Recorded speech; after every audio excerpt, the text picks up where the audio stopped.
Hem fet una junta de seguretat en la qual era extraordinària i hem analitzat quines són les dades que té el municipi en relació a l'activitat delictiva.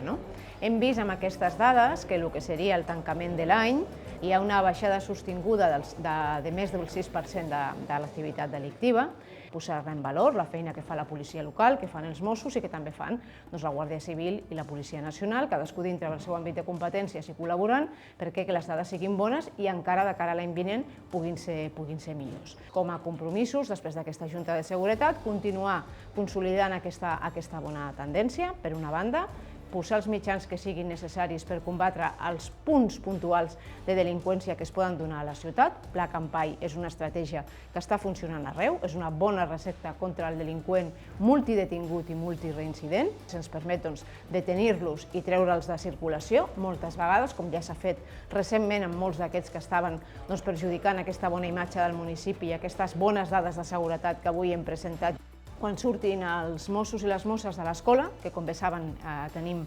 diferents promocions que s'estan donant per disposar de més capacitat operativa, és a dir, més Mossos al carrer, també incorporarem efectius aquí a Montcada i continuar treballant en la línia bona en la qual el municipi està, tal com reflecteixen les seves dades.